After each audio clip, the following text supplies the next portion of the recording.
Here's a question. Why is it, wherever you look, with cultures who have never met, never traded, never even knew the other existed, they all have stories about dragons? Mesoamerica, Norse mythology, Australian Aboriginals, medieval Europe, ancient China. Dragons are everywhere. It makes sense that a few of these cultures would have similar stories, but there's something weird that dragons appear everywhere, especially if they're not meant to exist. So have a look at this. The Chinese dragon, or Asian dragon, is often associated with water. It's usually connected to turtles and fish. But most often it's shown in a snake-like form without wings. Also, the Chinese dragon was associated with the emperor and imperial power. So compare this to the European dragon. And the European dragon is associated with knights in armor, or think of St. George. Also, the themes in European dragon myths is it's something to overcome. It's a villain. So compare this with the Norse dragon. The Viking dragon, Jormungandr, which I'm definitely pronouncing right, it's a bit more like the Chinese dragon. It's often serpent-like, massive, without wings. But unlike the European dragon, which is a villain to overcome, the Norse dragon is more like the inevitability of failure.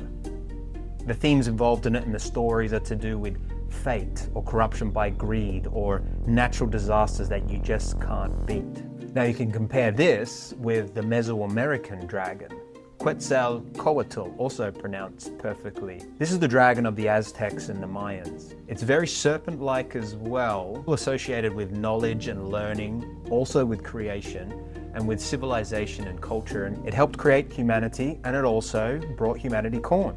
Thanks for that. But one interesting thing is that it was said that this dragon was to return in, it seems, human form, because when Cortez came to South America with his Spanish fleets, it fueled the legends in the Aztecs that their dragon had returned. No doubt him being on a horse, a creature they'd never seen before, also helped with this. In Australia, many different Aboriginal tribes have a story of some kind of rainbow serpent, a giant snake which helps form the rivers and valleys in Australia. It's also associated with creation and also life, but also very godlike in that it's both a protector and a punisher. So what's the deal? Why dragons? Why are humans obsessed with them?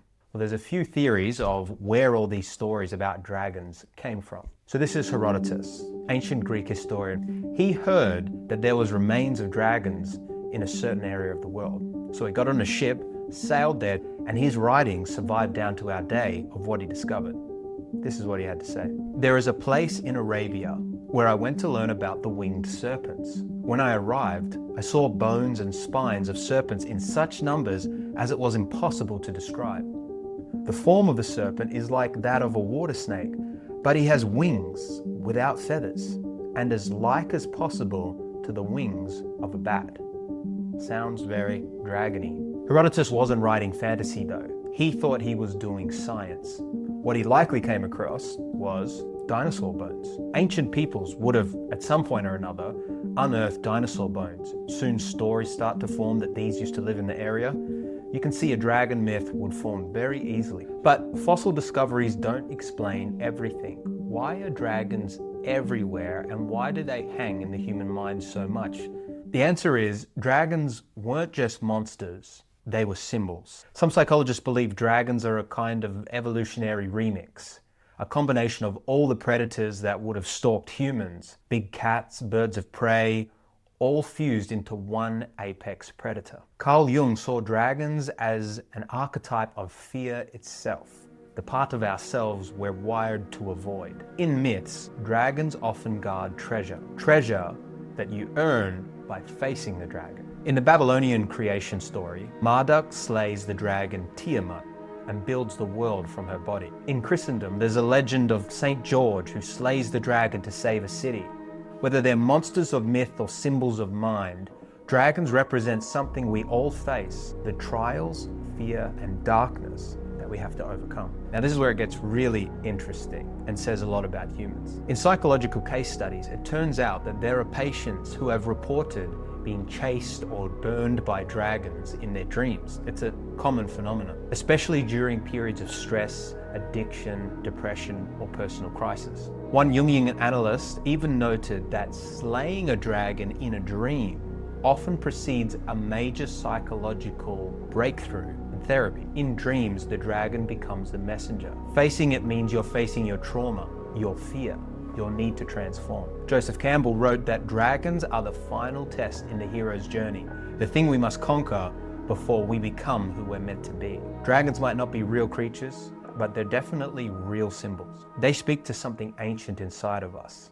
Our fears, our imagination, our need to overcome the impossible. So it's probably really a mixture of both. Dinosaur bones, but also dragons are such a powerful symbol to be used to represent something we have to overcome that we invented them for that. And that's as real as it gets.